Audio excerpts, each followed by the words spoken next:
पहला प्रश्न तो ये कि नेपाल में आप लोकतंत्र को हटाना चाहते हैं, तो ऐसा क्या रोड मैप है, ऐसी क्या विशेषता है राजतंत्र में जो लोकतंत्र में नहीं है? ऐसा आपको क्या लगता है, क्या ऐसा ऐसा हो जाएगा? कोई पॉलिसी है, कोई रोड मैप है, कोई प्लान है?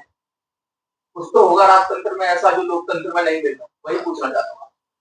धन्यवाद, आपने बहुत अच्छा प्रश्न किया है, उसके लिए मैं आपको बहुत बहुत धन्यवाद देना चाहता हूँ।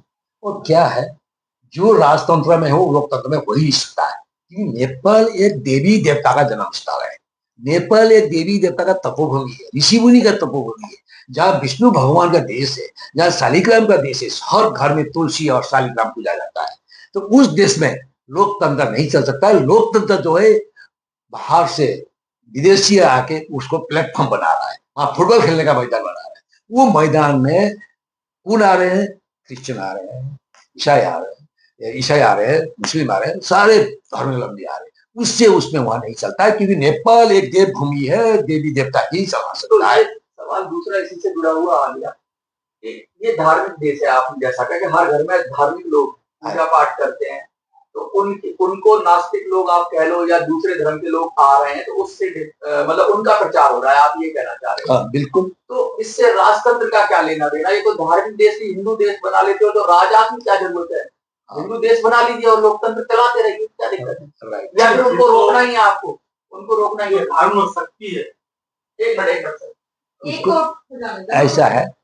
ऐसा है, नेपाल में जो हिंदू जितना आज जो पीठ है, शंकराचार्य का पीठ है, महामंडलेश्वर है, महंत है, जितने भी है देश में, विश्व में, उसका जो साम्राज्य है, जो सुपर पावर किंग है, वो नेपाली साम्राज्य राजा होता है। इसलिए उनके अंदर में कभी भी गलतियां नहीं हो सकता है, और धर्म परिवर्तन नहीं हो सकता है, गौ हत्या नहीं हो सकता है, अराजकता नहीं फैला सकता है, जहां उद्योग है उसको बंद नहीं हो सकता है, और वहां में शांति का माहौल हो सकता है। और जहां भी विदेशी हस्तक्षेप है, वो विदेश का हस्तक्षेप नहीं होता है, एक्सेप्ट भारत। क्योंकि भारत के साथ हमारा ये रिश्ता है, भारत हस्तक्षेप कर सकता है।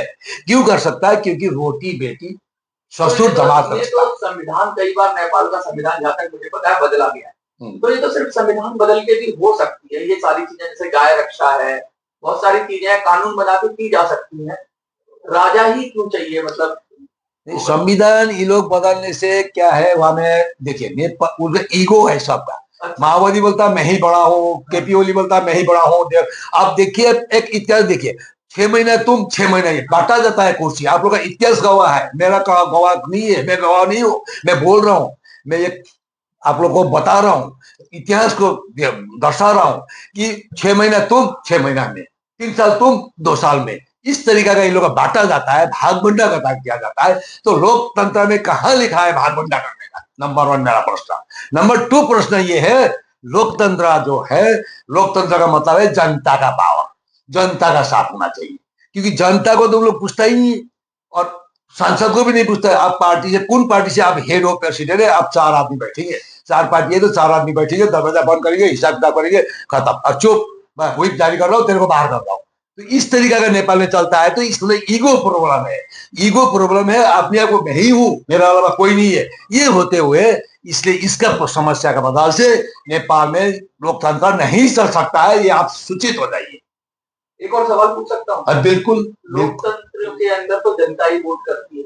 हाँ। जनता वोट करती है तो जनता ही उनको चुनती होगी। हाँ बिल्कुल, तो करेक्ट। ऐसा क्या है कि वो कैसे जीत के आ रहे हैं? और क्या ऐसा तो नहीं है वोट बट जाता है, कई पार्टियां हो छोटी और फिर सब मिलकर साझे की सरकार में दिक्कत क्या है? अगर अच्छा कर रहे हैं तो भाई सबकी भागीदारी होनी चाहिए, इसमें सबका साथ सबका विकास वाली बात हो गई ना। हाँ बिल्कुल। तो भारत में वोट बढ़ जाता है, लोकतंत्र भारत में सबसे बड़ा लोकतंत्र देश भारत है विश्व में।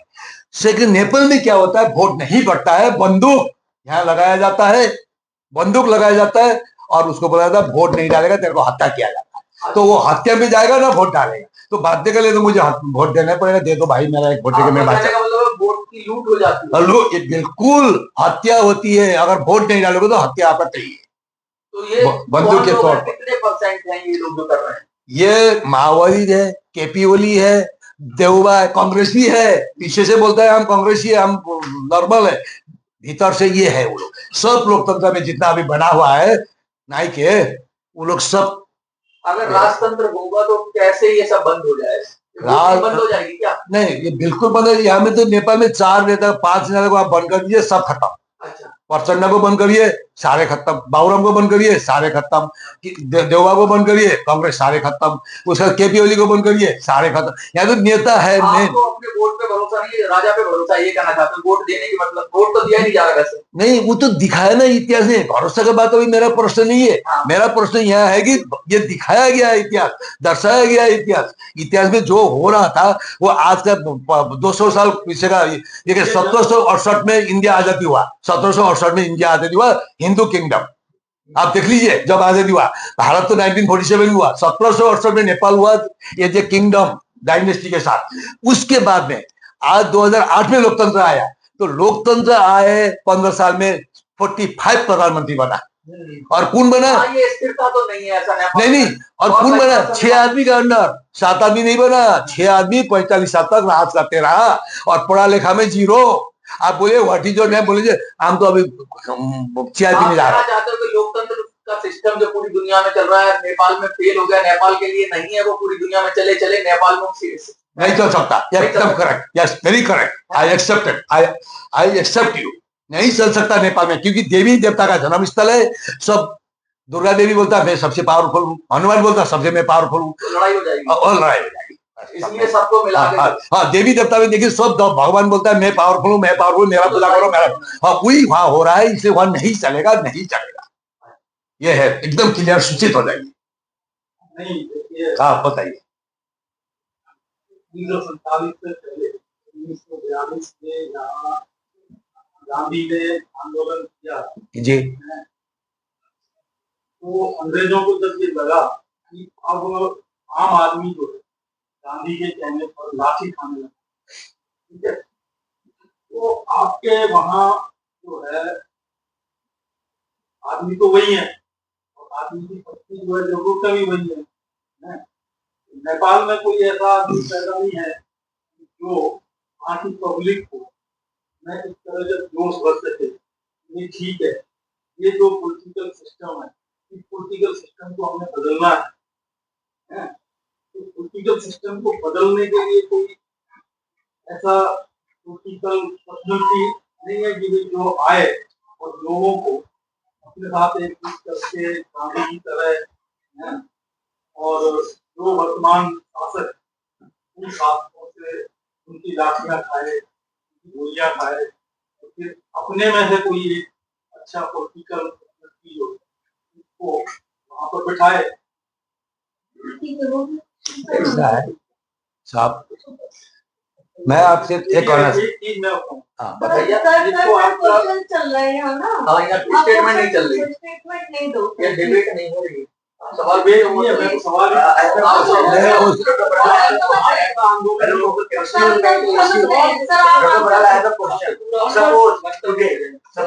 एक मिनट, थोड़ा इसका आपका मैं जवाब दे दूं। राजशाही नेपाल में पहले भी थी, प्रजातंत्र भी चलाया था, लेकिन क्या था, ऊपर से डंडा था राजा का, था ना। जैसे भारत के अंदर राष्ट्रपति है ना, सर्वोच्च पद पे एक राष्ट्रपति, उस प्रकार से नेपाल में था। अब नेपाल में उन्होंने राजा को खत्म कर दिया, डंडा को दिया, और उसके बाद अपने आप ही तुमने सरकार बना ली, माओवादी ने, आतंकवादियों ने, इसने उसने, सब ने मिलके। और उसके बाद बेलगाम जब होगा घर में, तो दूसरी जो शक्तियां होगी, अन्य जो अंतर और देशों की, जैसे चाइना बगल में है और पाकिस्तान बगल में है, वो लोग क्या करते हैं कि हिंदुस्तान को खत्म करने के लिए एक अड्डा उन्होंने नेपाल को सेंटर बनाया, और वहां से हमारे देश के अंदर जो अभी आपने देखा होगा, बिल्कुल आ रहा है, सारा फंडिंग है मेरे पास। आप देख रहे हो कि स्मैक, चरस, गांजा, अफीम, ये हमारे भारत को खत्म करने के लिए सारे नेपाल के रास्ते से आ रहा है। ये कौन करवा रहा है? चारों तरफ से नाका है ना इंडिया में, नेपाल तो बीच में, नेपाल में तो चारों तरफ से आता है पाउडर, चारों तरफ में पूरा पीलीभीत के रास्ते से, इधर से, हाँ, लखीमपुर पीलीभीत, हाँ जो है, तो सबको पता है। कोई भी अब सब शब्दों में मैं दे रहा हूँ, साफ शब्दों में, और स्टेप फॉरवर्ड। उसमें क्या है, ये लोग राजा सही होता है, ये लोग ये नहीं। जब वीरेंद्र मरा था, हत्या किया था, सब घर में 13 दिन तक वो लोग ने खाना नहीं खाया, 13 दिन तक बाल का के गंजा करके घर में बैठ गया सारे परिवार। तो इसका मतलब सारा देश का जनता रुआ। ये तो आप लोग दुनिया जानते हैं एक इतिहास। दूसरा इतिहास में आ रही, आज वो सत्य क्यों आया, उन लोगों ने क्या बोला।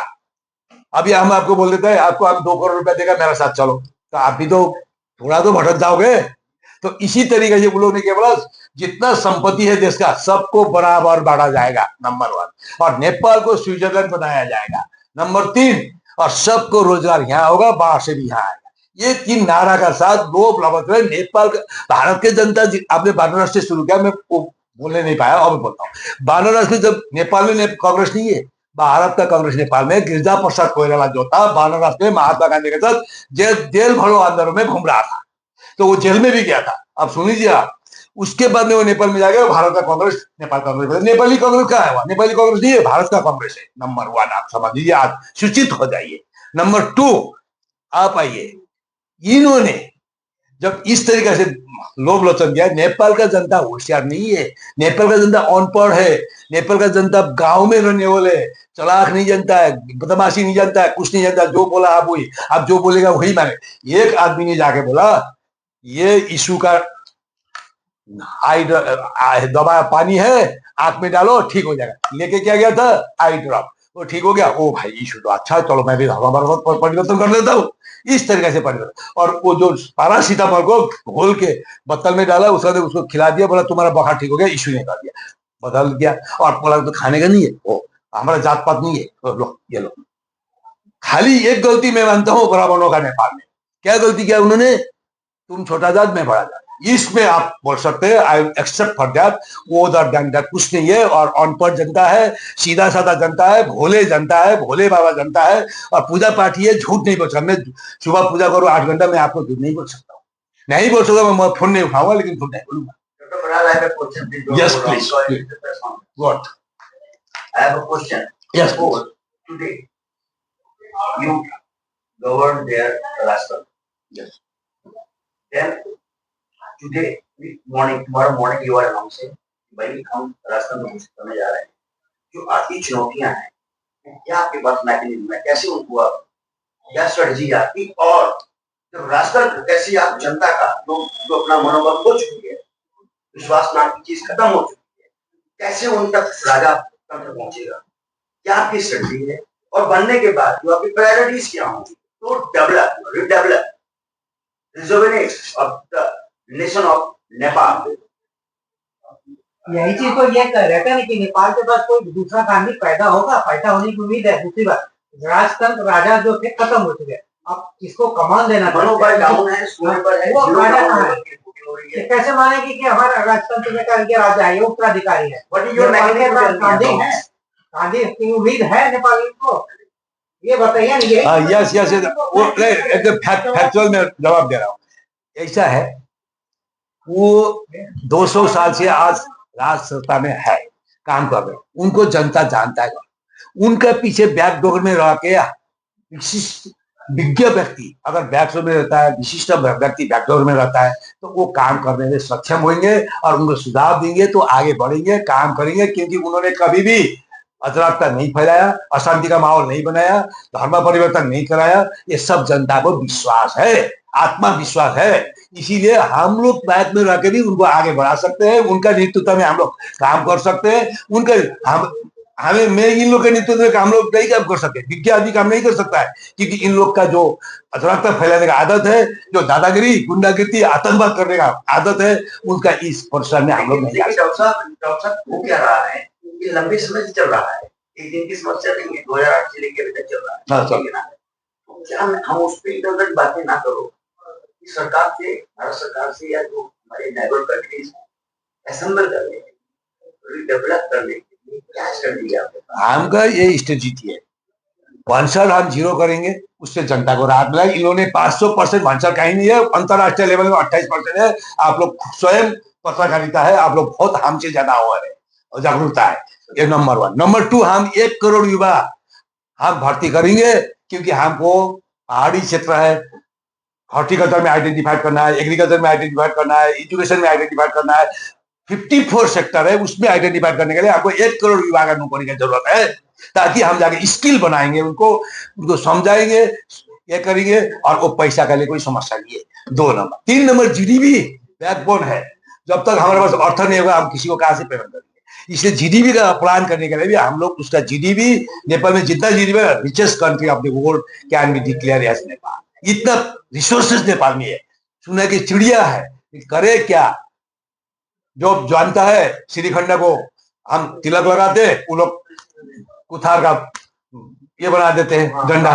तो इस तरीका का हमारा नेपाल में हालत हो रहा है। बांदर का हाथ में नारियल मत दीजिए, बांदर का हाथ में दीजिए, जो बांदर को चाहिए वही दीजिए। इसीलिए इसका वजह से आज नेपाल बर्बाद है। ये हमारा स्ट्रेटेजी है। वो ब्याज से हम अगर राष्ट्रता को देते हैं, ये जो किंगडम हिंदू साम्राज्य, तो इसको आगे हम बढ़ा सकते हैं।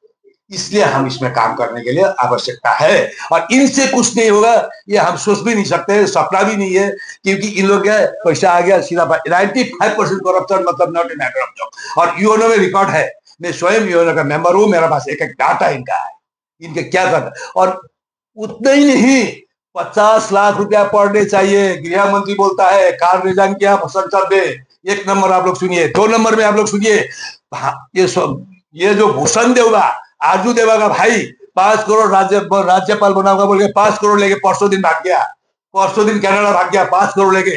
वो सुनिए, और आप लोग अगर खोलना है तो पूरे सुनो, तब आप लोग बोलिए क्यों इस तरह करनी है। तो खाली जो काम करो, पैसे ही दो, पैसे लो, काम करो तो नहीं चलेगा। जो आप बोल रहे हैं इन सब चीजों को एक करके 2 पेज में लेके आते हैं, मजा आता। हम और दूसरा बात भी आपका देखिए, और आरजू देवगा स्वयं भूटानी, नेपाली नागरिक तो भूटानी बना के, इसलिए हम मोदी जी से पूछा था क्या जॉब कार्ड लेके आई वो मिलने के लिए, तब मोदी जी ने मिलने नहीं किया। मैंने मोदी जी को डायरेक्ट तलब किया था कि बोला साहब प्रधानमंत्री जी आप बताए हमें जॉब कार्ड लेके आई, नेपाली जनता को भूटानी शरत करके दी क्या। आज गृह मंत्री 50 लाख पर डे चाहिए, तो क्या देश चलेगा इस तरीका से? इसलिए इनको बर्खास्त, इनको देश से बाहर करो, तभी देश चलेगा, तभी युवा चलेगा, तभी देश में शांति आएगा, तभी देश में विकास आएगा। आपका मीडिया मैं ये चाहता हूँ ये सारे जो इनका जो घटना है, जितना इन्होंने क्रम किया है, इसको आगे प्रकाशित करे, जनता तक पहुंचाए, नेपाल में पुनः हिंदू राष्ट्र स्थापन करे, और राष्ट्रता स्थापन, राष्ट्रता का अगुवाई में, और पुनः देश में विकास और शांति का माहौल बनाए, और भारत के प्रधानमंत्री तक ये बात आप पहुंचाए। हाँ राइट।